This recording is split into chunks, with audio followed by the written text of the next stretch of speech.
ஜனவரி 10 வெள்ளிக்கிழமை. ஆலையை உண்டு பண்ணி அவர் அதை வேலியடைத்து அதிலுள்ள கற்களை பொறுக்கி அதிலே நற்குல திராட்சை செடிகளை நட்டு அதன் நடுவில் ஒரு கோபுரத்தை கட்டி அதில் ஆலையையும் உண்டு பண்ணி. எசாயா 5:2. நாம் ஆண்டவருக்கு செய்கிறதை பார்க்கிலும் ஆண்டவர் நமக்காக செய்கிறது 1000 மடங்கு அதிகமானவை. நம்மேல் அவர் வைத்திருக்கிற அன்பு ஈடு இணையற்றது. நமக்காக அவர் செய்த தியாகங்களை வார்த்தையினால் வர்ணிக்க முடியாது. ஆலையை உண்டு பண்ணி என்று இங்கே எழுதியிருக்கிறார். ஆலை என்பதை சற்று சிந்தித்து பாருங்கள். ஒலிவ விதையிலிருந்து எண்ணெய் எடுக்கக்கூடிய ஆலைகள் உண்டு. எள்ளை பிழிந்து எண்ணெய் எடுக்கும் ஆலைகளும் உண்டு. கோதுமை, அரிசி போன்றவற்றை மாவாக அரைக்கும் ஆலைகளும் உண்டு. ஆனால் இங்கே சொல்லப்படுகிற ஆலை திராட்சை பழத்தை பிழிந்து சாறு எடுக்கக்கூடிய ஆலை.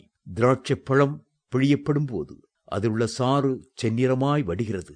ஆலையில் பழங்கள் கசக்கி பிழியப்படுகிறது. நம் அருமை ஆண்டவராகிய இயேசு கிறிஸ்துவும் இந்த ஆலையின் வழியாக கடந்து சென்றார். அவர் பாடுகளையும் துயரங்களையும் வேதனைகளையும் அனுபவித்தார். அந்த ஆலையில் திராட்சை பழம் பிழியப்படுகிறது போல இயேசுவும் முள்முடி சூட்டப்பட்டு கோலினால் தலையில் அடிக்கப்பட்டார். அவரது காயங்களிலிருந்து இரத்தம் திராட்சை சாறு போல வழிந்தது.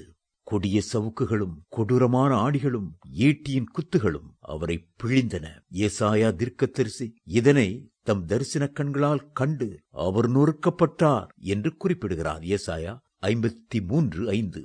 உன்னத பாட்டை ஆக்கியோன் அவர் ஆலையில் பிழியப்படுகிற காட்சியை நோக்கி பார்த்துவிட்டு உமது நேசம் திராட்சரசத்தை பார்க்கிலும் இன்பமானது என்று குறிப்பிடுகிறார். உன்னத பாட்டு 1:2.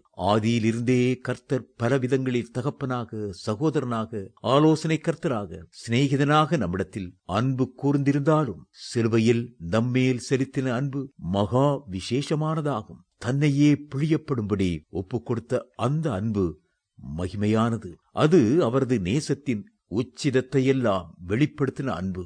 அந்த அன்புக்கு ஈடு இணையானது வேறு ஒன்றுமே இல்லை. நிந்தைகளும் அவமானங்களும் அவரை சூழ்ந்து கொண்டன. அவருடைய முகத்தில் காரி துப்பினார்கள். தாடி மயிரை சேர்த்து பிடுங்கி எடுத்தார்கள், அலங்கோலமாக்கினார்கள். 1000-10,000 பேரிலும் சிறந்த அவர் அந்த கீழடைந்தார்.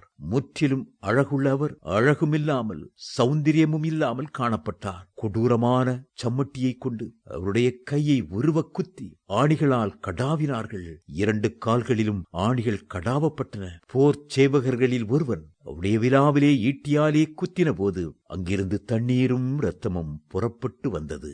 தேவ பிள்ளைகளே, உங்களுக்காக இயேசு தம்முடைய கடைசி சொட்டு இரத்தத்தையும் சிந்தினார். அவர் தம்முடைய ஆத்துமாவை மரணத்தில் ஊற்றி அக்கிரமக்காரரில் ஒருவராக எண்ணப்பட்டு நம்முடைய பாவங்களையெல்லாம் சுமந்து தீர்த்தார். அவரையே நோக்கி பாருங்கள். மெய்யாகவே அவர் நம்முடைய பாடுகளை ஏற்றுக்கொண்டு நம்முடைய துக்கங்களை சுமந்தார். நாமோ அவர் தேவனால் அடிபட்டு பாதிக்கப்பட்டு சிறுமைப்பட்டவர் என்று எண்ணினோம். ஏசாயா 53:4.